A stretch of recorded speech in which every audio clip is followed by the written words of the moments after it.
నమస్తే, నేను Keshav. Welcome to Suman TV. ఆంధ్రప్రదేశ్లో కొత్త ప్రభుత్వం ఏర్పడి 2 నెలలు కావస్తుంది. అలానే ప్రభుత్వ పరంగా తీసుకునేటువంటి నిర్ణయాలతో ప్రజలకు చేరువయ్యే ప్రయత్నం కూడా చాలా జోరుగా సాగుతుంది.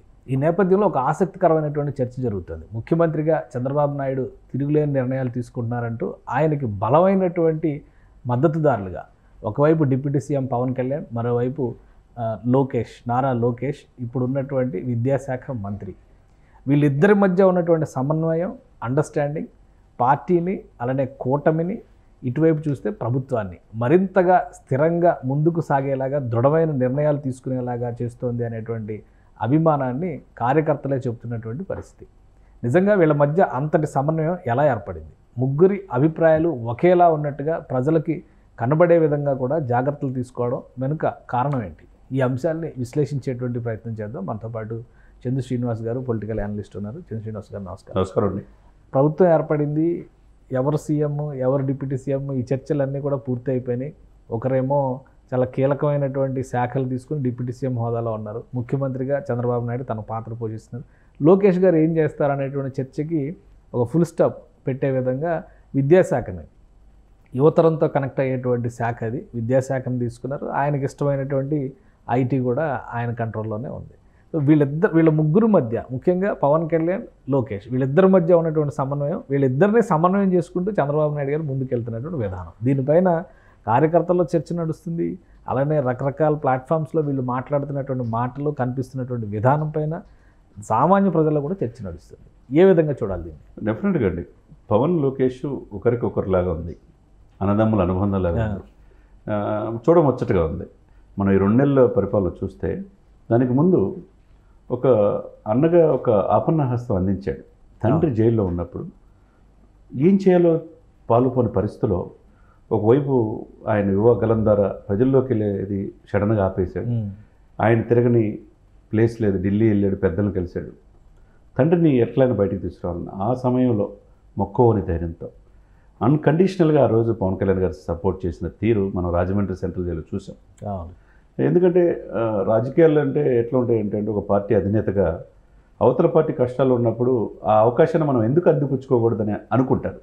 కానీ ఇక్కడ పరిణితి చెందిన రాజకీయ నాయకుడిగా అనుభవం ఈ రాష్ట్రానికి కావాలని 2014లో ఆ రోజు త్యాగం చేశాడు. 2019 విడిగా పొడి చేశాడు. కానీ 2024 పరిస్థితి, జగన్మోహన్ రెడ్డిని ఓడించాలి అంటే ఓటు చెల్లకుండా రాజకీయం చేద్దామని ఆ రోజునే అంటే చూడండి, అది చెప్పిందే చేశాడు ఆయన పవన్ కళ్యాణ్. ఏంది ఇంత ఆవేశం అని అనుకున్నారు. కానీ ఒకవైపు బాలకృష్ణ, ఒకవైపు లోకేష్ బాబు ఆ రోజు పార్టీ కష్టాల్లో ఉన్నదాన్ని పార్టీని బతికించాడు, కూటమి ధర్మాన్ని కూడా ముందుకు తీసుకెళ్ళాడు. ఇది రాబోతుంది అనేది కాన్ఫిడెంట్ ప్రజల్లో కలుగజేశాడు, వచ్చేటట్టు చేశాడు. కాబట్టి అది అన్నీ కూడా లోకేష్ చూశాడు. అతన్ని చాలా ఇమ్యులేట్ చేశారు, అతను బాడీ షేమింగ్ చేశారు, అతను పప్పు అన్నారు, అతను మాట్లాడలేడు, స్పీచెస్ రాసుకుంటాడన్నారు. స్టాన్ఫోర్డ్ యూనివర్సిటీ చదివిన ఆ వ్యక్తి ఎంత విద్యావంతుడో అతను ఐటీ శాఖలో మనం చూసాం.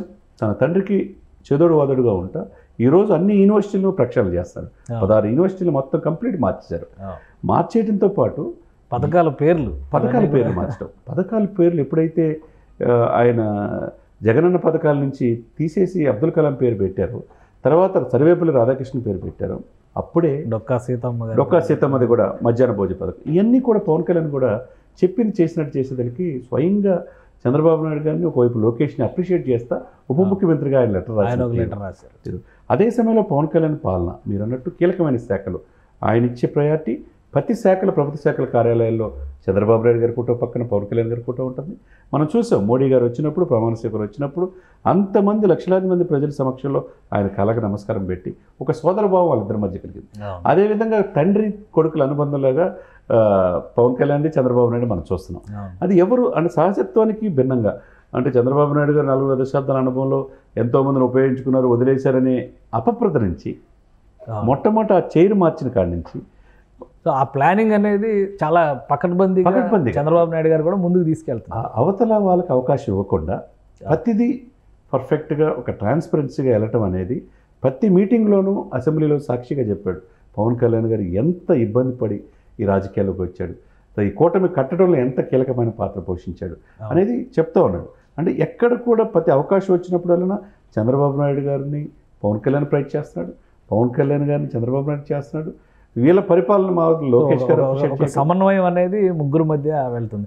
ఇంకోటి అసలు ప్రమాణ స్వీకారాలు జరిగిన రోజునే చాలా మంది అన్నోటీస్డ్గా వెళ్ళిపోయింది. తర్వాత రోజు ఎక్కువ డిస్కషన్ జరిగింది.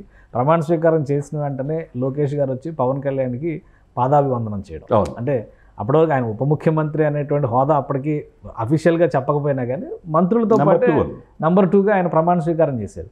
కానీ ఈయన ప్రమాణ స్వీకారం చేసినాక లోకేష్ గారు వచ్చి పవన్ కళ్యాణ్కి పాదాభివందనం చేయడాన్ని చాలామంది ఆసక్తికరంగా చూశారు. ఇప్పుడు ఈ 2-3 రోజుల్లో జరిగినటువంటి పరిణామాలు చూస్తే కూడా పథకాల విషయంలో కానీ ఒకరికొకరు ప్రశంసలు చెప్తూ చేసుకున్నటువంటి నిర్ణయాలు కానీ మీటింగ్స్లో సమన్వయం చేసుకున్నటువంటి విధానం వీటిపైన కూడా చర్చ నడుస్తుంది. సో లోకేష్ గారి మధ్య పవన్ కళ్యాణ్ గారి మధ్య అంత బంధం బలపడడానికి రాజమండ్రి ఇన్సిడెంట్ ఒకటే కారణమా, ఈ 2 నెలల జర్నీలో కూడా ఇంకేమైనా అనుభవాలు? డెఫినెట్గా అండి. అంటే ఈ 2 నెలలనే కాకుండా ఆయన ప్రతిపక్ష నాయకుడిగా జనసేన అధినేతగా ఆ పార్టీని మరల్చిన తీరు, అదే సమయంలో 2 years క్రితం ఎప్పటో సభలో చెప్పాడు ఓటు చెలుపుని రాజకీయం చేద్దాం, టీడీపీతో కలిసి చేద్దాం, బీజేపీ కూడా కలిసి వస్తుందని చెప్పాడు. ఆ సమయంలో అసలు టీడీపీ అనేది కార్యకర్తలు భయంతో ఉన్న రోజులు, బయటికి రావాలనే కేసులు పెడతారనే భయంతో ఉన్న రోజుల నుంచి భయం లేకుండా ఒక ధైర్యాన్ని, ఒక పోరాట పట్టుకుని ఇచ్చింది పవన్ కళ్యాణ్ గారు. అది చూస్తూ ఉన్నాడు. అదే సమయంలో తన తండ్రి చోటను రాజకీయాలు నేర్చుకున్న లోకేష్ బాబు పవన్ కళ్యాణ్ గారిలో తెగువను చూశాడు, అది నేర్చుకున్నాడు. ఈయన వల్ల మనం ఈరోజు కూటమి వచ్చిందనేది ఆయనకి భావన కలిగింది. అదే సమయంలో తన తండ్రికి ఆపన్నాస్తం అందించడంతో పాటు తన కుటుంబానికి కూడా ఒక లోకేష్ బాబుని హక్కును చేర్చుకున్నాడు. అదే సమయంలో కుటుంబానికి లోకేష్ గారిని వాళ్ళ కుటుంబం దగ్గరికి వెళ్ళి నేనున్నాననే ఒక భరోసా ఇవ్వగలిగాడు. ఇవన్నీ కూడా వాళ్ళ కళ్ళమటి జరిగినాయి కదా. ఇప్పుడు యాక్చువల్గా ముఖ్యమంత్రి కుమారుడుగా అవసరమైతే సహాయం చేసే ఉద్దేశంతో ఇన్ హౌస్లో ఒక ఆఫీస్లో వెళ్ళి పవన్ కళ్యాణ్ గారి ఆఫీస్కి వెళ్ళి ఆయన కళ్ళకి నమస్కారం పెట్టచ్చు. కానీ లక్షలాది మందిలో ఎందుకు పెట్టాడు? వద్దన్న పవన్ కళ్యాణ్ వద్దన్న వారించే లేదని అంటే నేను ఇది అంటే మాకు ఎంతో కీలకమైన సమయంలో పవన్ కళ్యాణ్ ఆపన్న హస్తం అందించాడు కాబట్టి మా బంధం ఇలా ఉంటుంది. ఒక రకంగా చంద్రబాబు నాయుడు గారు మొదటి 3 సార్లు ప్రమాణ స్వీకారం చేయడం కంటే 4వ ప్రమాణ స్వీకారం చేయడమే చాలా ఎమోషనల్. ఆయన కూడా కళ్ళమ్మ నీళ్లు పెట్టుకున్నటువంటి మోదీ గారితో ఆలింగనం చేసుకున్న కాడి నుంచి అక్కడ వచ్చిన మేధావులు చూడండి. నెంబర్ 2గా భావించే నడ్డా వచ్చాడు, అమిత్ షా వచ్చాడు, ఈ దేశానికి ప్రధాన న్యాయమూర్తి చేసిన ఎన్వి రమణ వచ్చాడు, ఉపరాష్ట్రపతి వెంకయ్యనాయుడు వచ్చాడు, రజనీకాంత్ గారు వచ్చారు, చిరంజీవి గారు వచ్చారు. కీలకమైన వ్యక్తులంతా ఒక ఏదికండి. అది ఎమోషన్స్ పట్టింది అక్కడ. అన్నిటికంటే ఆయన ఏంటంటే గత సంవత్సరం ఎప్పుడు కూడా నేను 83లో ఎన్టీ రామారావు ఉన్నప్పుడు ఆనందం కంటే ఇప్పుడు ఎక్కువగా ఇచ్చారు ప్రజలు అనేది ఆయన కళలో ఆనంద బాష్పాలు మనం చూసాం. మోడీ గారు అప్రిషియేట్ చేయడం తర్వాత పవన్ కళ్యాణ్ గారి యొక్క సపోర్టు, లోకేష్ బాబు, ఈ ముగ్గురు ఏంటంటే త్రిమూర్తుల్లాగా ఈరోజు రాష్ట్రానికి ఒక ఆపన్నాస్తంలాగా ఈ యొక్క అస్తవ్యస్తమైన అవినీతిమయమైన ఈ రాష్ట్రాన్ని మరింత గాడిలో పెడతానికి ఎవరి శాఖలకు వాళ్ళకి చాలా మందిలో ఇంకొకటి కూడా ఉంది. పవన్ కళ్యాణ్ గారికి ఎక్కువ ప్రాధాన్యం ఇస్తే లోకేష్ గారితో ఇబ్బంది రావచ్చు, లేదా లోకేష్ గారే ఇబ్బంది సృష్టించవచ్చు. ఇవి కూడా చాలా వైరల్ చేశారు. ఇదే లాస్ట్ 2014లో జనసేన పోటీ చేయకపోయినప్పటికీ కూడా తర్వాత పరిణామాల్లో మళ్ళీ పవన్ కళ్యాణ్ తోలనాడుతూ కించపరుస్తూ కొన్ని వైరల్ స్టేట్మెంట్స్ వచ్చినాయి. వాటికి కారణం ఎవరనేది తెలుసుకునే లోపే 2 పార్టీల మధ్య గ్యాప్ కూడా పెరిగేలాగా ఒక క్రియేషన్ జరిగింది. సో ఈసారి అటువంటివి జరగకుండా జాగ్రత్తలు ఎక్కువ తీసుకుంటున్నారని అనుకో. 100% అండి. మీరు కూడా చూస్తుంటారు కొన్ని పత్రికల్లో ఒక పత్రిక యజమాని ఆయనకి స్వేచ్ఛనివ్వండి అని రాశాడు ఆయన సూక్తుల్లో భాగంగా. ఆయనకి స్వేచ్ఛను ఇవ్వాలా లేదనేది చంద్రబాబు నాయుడు గారికి తెలుసు. అంటే ఏంది అప్పుడే గ్యాప్ క్రియేట్ చేయటం స్టార్టింగ్లోనే. ఇప్పుడు స్వేచ్ఛ లేదనుకోవడానికి చంద్రబాబు నాయుడు గారి స్వేచ్ఛ అనేది ఆ అవకాశాన్ని చంద్రబాబు నాయుడు ఎవరు చెప్పిన ఇంటర్లా ఇప్పుడు అసలు చంద్రబాబు నాయుడు గారు 4 దశాబ్దాలు అన్నీ చూశాడు. ఆ 52 రోజులు జైల్లో ఉన్నప్పుడు కంప్లీట్గా ఆయన పిక్చర్ రాసుకున్నాడు. నెక్స్ట్ 5 సంవత్సరాలు ఏం చేయాలి, నెక్స్ట్ పవన్ కళ్యాణ్తో కలిసి ఎలా వెళ్ళాలి, ఈ ప్రభుత్వాన్ని ఎలా వెళ్ళాలనేది సఫిషియెంట్ టైం ఆయనకు దొరికింది. అప్పుడు ఆయన అవకాశం ఇవ్వట్లేదు ఎవరికి కూడా. ఆ రోజు ఎప్పుడైతే చైర్ మార్చిన తర్వాత చంద్రబాబు నాయుడుతో పాటు ప్రభుత్వ కార్యాలయాల్లో ప్రభుత్వ పథకాలు ఏది ఉన్నా కానీ చంద్రబాబు నాయుడు గారి ఫోటో పక్కన ఎప్పుడైతే పవన్ కళ్యాణ్ పెట్టమన్నారో అప్పుడే ఆయన రాజనీతి అందరికీ అర్థమైపోయింది. ఇప్పుడు ఇంకోటి సీఎంఓ, ఏపీ సీఎంఓ కార్యాలయం ఎలా అయితే చేస్తారో ఏపీ డిప్యూటీ సీఎంఓ అని చెప్పని social media platforms Pawan Kalyan గారికి ప్రాధాన్యం ఇస్తూ ప్రభుత్వ పక్షాన్ని ఇవన్నీ చేయాలనే ఆదేశాలు కూడా వచ్చినట్టుగా ఒక సమాచారం. అది కూడా చంద్రబాబు నాయుడు గారు చేస్తాడు. అంటే ఎక్కడ ఒక డీవియేషన్ ఎదుటి వాడికి మనకు అవకాశం ఇవ్వకూడదు అనేది చంద్రబాబు నాయుడు ఎంచుకున్నాడు.